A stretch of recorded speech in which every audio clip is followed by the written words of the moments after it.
एक गांव में एक किसान रहता था। उसके परिवार में उसकी पत्नी और एक लड़का था। कुछ सालों के बाद पत्नी की मृत्यु हो गई। उस समय लड़के की उम्र 10 साल थी। किसान ने दूसरी शादी कर ली। उस दूसरी पत्नी से भी किसान को एक पुत्र प्राप्त हुआ। किसान की दूसरी पत्नी की भी कुछ समय बाद मृत्यु हो गई। किसान का बड़ा बेटा जो पहली पत्नी से प्राप्त हुआ था, जब शादी के योग्य हुआ तब किसान ने बड़े बेटे की शादी कर दी। फिर किसान की भी कुछ समय बाद मृत्यु हो गई।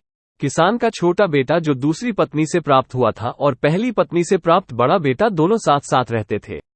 कुछ समय बाद किसान के छोटे लड़के की तबीयत खराब रहने लगी। बड़े भाई ने कुछ आसपास के वैद्यों से इलाज करवाया पर कोई राहत ना मिली। छोटे भाई की दिन ब दिन तबीयत बिगड़ती जा रही थी और बहुत खर्च भी हो रहा था। एक दिन बड़े भाई ने अपनी पत्नी से सलाह की कि यदि ये छोटा भाई मर जाए तो हमें इसके इलाज के लिए पैसा खर्च ना करना पड़ेगा और जायदाद में आधा हिस्सा भी नहीं देना पड़ेगा। तब उसकी पत्नी ने कहा कि क्यों न किसी वैद्य से बात करके इसे जहर दे दिया जाए, किसी को पता भी ना चलेगा, किसी रिश्तेदारी में भी कोई शक ना करेगा कि बीमार था, बीमारी से मृत्यु हो गई। बड़े भाई ने ऐसे ही किया। एक वैद्य से बात की कि आप अपनी फीस बताओ, ऐसा करना, मेरे छोटे बीमार भाई को दवा के बहाने से जहर देना है। वैद्य ने बात मान ली और लड़के को जहर दे दिया और लड़के की मृत्यु हो गई। उसके भाई भाभी ने खुशी मनाई कि रास्ते का कांटा निकल गया, अब सारी संपत्ति अपनी हो गई। उसका अंतिम संस्कार कर दिया गया।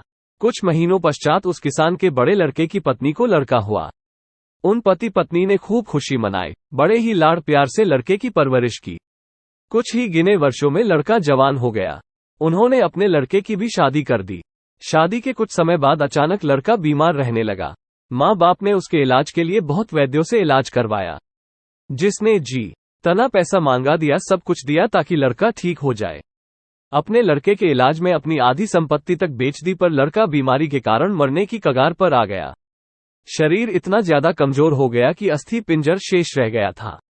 एक दिन लड़के को चारपाई पर लेटा रखा था और उसका पिता साथ में बैठा अपने पुत्र की ये दयनीय हालत देखकर दुखी होकर उसकी ओर देख रहा था। तभी लड़का अपने पिता से बोला कि भाई, अपना सब हिसाब हो गया, बस अब कफन और लकड़ी का हिसाब बाकी है, उसकी तैयारी कर लो। ये सुनकर उसके पिता ने सोचा कि लड़के का दिमाग भी काम नहीं कर रहा है बीमारी के कारण, और बोला, बेटा मैं तेरा बाप हूँ, भाई नहीं। तब लड़का बोला, मैं आपका वही भाई हूँ जो आपने जहर खिलाकर मरवाया था। जिस संपत्ति के लिए आपने मरवाया था मुझे, अब वो मेरे इलाज के लिए आधी बिक चुकी है, आपकी शेष है, हमारा हिसाब हो गया।